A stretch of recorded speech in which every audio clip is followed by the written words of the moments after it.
देखो क्या कहें, समय हो गया, लेकिन कुछ बात कहनी बहुत जरूरी है। अंतरजातीय विवाह बहुत धड़ल्ले से हो रहे हैं। ये सनातन धर्म का सर्वनाश करने वाले हैं। किसी जाति से द्वेष मत करो, किसी से घृणा मत करो, पर विवाह अपनी प्राचीन परंपरा के अनुसार ही करो। अंतरजातीय विवाह मत करो। अंतरजातीय विवाह से वर्ण संकरता आएगी और वर्ण संकरता नरक ले जाने वाली। शंकरो नरका यैव कुलघ्नानाम कुलस्य च। मातृकुल पितृकुल की परंपरा सुरक्षित रहे, हमारे कुल धर्म सुरक्षित रहें, इसके लिए अंतरजातीय विवाह की कभी सलाह न देनी चाहिए, न करना चाहिए। दूसरे लोग कहते हैं कि आज कोई लड़की चिट्ठी लिख दे किसी को तो बुरा क्यों माना जाता है। रुक्मिणी ने चिट्ठी लिखी कृष्ण के लिए कि नहीं लिखी? पर बहुत ध्यान से सुने, भारतीय कन्याएं स्वयंवरा नहीं होती हैं, वह अपने माता पिता की इच्छा के अधीन होती हैं।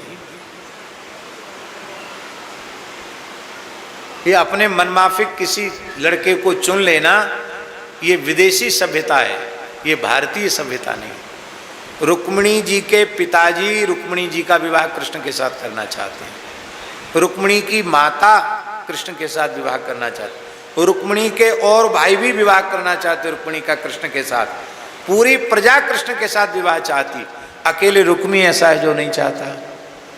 तो अपने स्वयं के और सबके मत को विचार करके एक ब्राह्मण के हाथ से रुक्मिणी ने पत्र लिखा, तो इसमें क्या अनुचित है? समाज सुधार के लिए भगवान की कथाएं हैं, समाज को विकृत करने के लिए कथाएं नहीं है।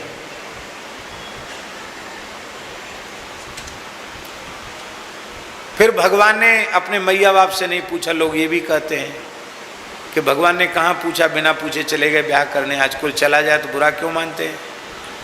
अरे भाई, रुक्मिणी ने कहा था यदि सूर्यास्त के पहले पहले आप नहीं पहुंचे तो मेरे प्राण निकल जाएंगे।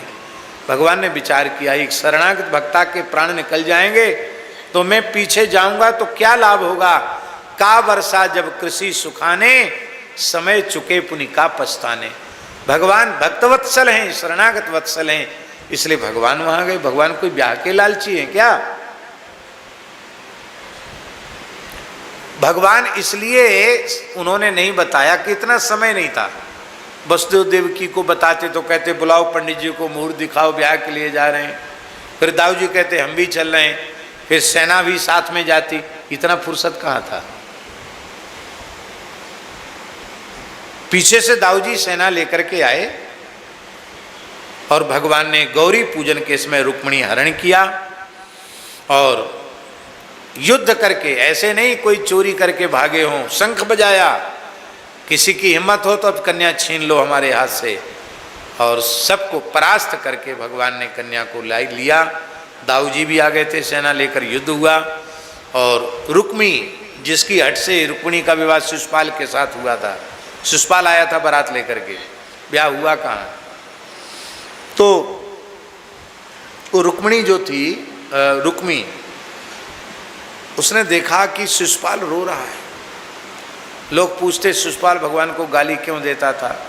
ऐसा काम किसी के साथ होगा वो आशीर्वाद थोड़ी देगा, गाली ही देगा। फुफेरा भाई था, वो बेचारा दुल्हा बन के आया। क्या क्या चढ़ता, तेल चढ़ता है कि हल्दी चढ़ती, क्या चढ़ता हमें तो पता नहीं क्या चढ़ता है विवाह में। तेल भी चढ़ता है, हल्दी भी चढ़ती, दोनों चढ़ते हैं। तो दोनों चढ़े होंगे बेचारे को। दुल्हा के सारे नेक जोक उसके हुए और दुल्हन ठाकुर जी ले गए। तो झगड़ा बुरा नहीं लगे, वो क्या होगा। बहुत दुखी था, रो रहा था, मैं कैसे मुंह दिखाऊंगा, पहले ब्याह में हालत मेरी हो गई। रुक्मिणी ने कहा भले ही मेरी बहन को लेके कृष्ण चले गए हैं, पर हम तो जीजाजी तुमको ही मानते हैं। हाँ, हमने यदि कृष्ण का वध करके और अपनी बहन का विवाह तुम्हारे साथ नहीं कर दिया तो मैं कुंडिनपुर में प्रवेश नहीं करूंगा। भगवान हंसने लगे इसके पराक्रम को देखकर। खेल खेल में इसके रथ को, सारथी को, अश्वों को, ध्वजा को, सेना को समाप्त कर दिया। अंत में ढाल तलवार लेकर दौड़ा। भगवान ने ढाल तलवार के भी टुकड़े टुकड़े कर दिए। इतना वीर था, कोई अस्त्र शस्त्र नहीं, फिर भी घूसा उबार करके दौड़ा। जैसे कोई पतिंगा आग में कूदना चाहे, भगवान ने उसको पकड़ लिया और उसके सिर के केस पकड़ लिए, तलवार निकाली म्यान से, रुक्मिणी थर थर कांपने लगी। देखो बहनों में कितनी दया भाई के प्रति होती है। भाई फिर भी कई बार बहनों के साथ छल कपट कर जाते हैं, बुरा नहीं मानना।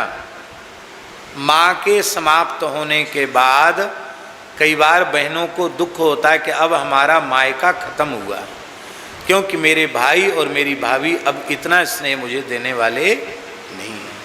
मेरी विनम्र प्रार्थना है, बेटियों को कथनचित, शरीर तो सबका आगे पीछे जाएगा, यदि कथनचित उनके माता पिता नहीं हैं तो जब तक भाई जिंदा है तब तक उसे माता पिता के ही कर्तव्य का पालन अपनी बहन के प्रति करना चाहिए। बहनों का कभी तिरस्कार नहीं करना चाहिए। दयाया भगनी मूर्ति, बहन साक्षात दया की मूर्ति होती है। बहन के हृदय में बहन के प्रति कितनी दया होती है, बहन के हृदय में भाई के प्रति कितनी दया होती है, इसको पुरुष वर्ग नहीं जान सकता। जिस रुक्मिणी को इतना सताया, वो रुक्मिणी चरणों में पड़ गई, प्रभु कैसा भी है मेरा भाई है, इसको आप मारना नहीं। भगवान बोले वाह, तुम्हारा भाई है तो हमारा साला है। हमने सुना है कि लोग साले के साथ थोड़ा हंसी मजाक भी करते हैं, तो हम भी थोड़ा इसके साथ हंसी मजाक करना चाहते। तुम्हारा तलवार से? बोले हाँ, हम लोग क्षत्रिय हैं, अस्त्र शस्त्र से ही हंसी मजाक करते हैं। तलवार से आधी मूंछ, आधी दाढ़ी, आधे सिर के बाल इसके भद्र कर दिए, काट दिए, बड़ा कुरूप कर दिया। और उसी समय दाऊजी आ गए। अरे बोले इसको क्यों कुरूप कर दिया, अपना रिश्तेदार है, छोड़ दो। बोले चलो आप कहते तो मैं इसको छोड़ देता हूँ। अपनी प्रतिज्ञा के अनुसार वह गया नहीं लौटकर, जंगल में ही भोजकट नाम का नगर बसाकर रहने लग गया। और भीष्मक अब स्वतंत्र थे, अपनी पत्नी और अपने शेष पुत्रों के सहित दान दहेज लेकर आए। बीच में ही भगवान को रोक लिया। आज भी द्वारिका और कुंडनपुर के बीच में जगह है, ये सोमनाथ जी से आते तब पड़ती श्री माधवपुर। उस माधवपुर में भगवान का विधिवत वैदिक रीति से पाणिग्रहण संस्कार संपन्न हुआ।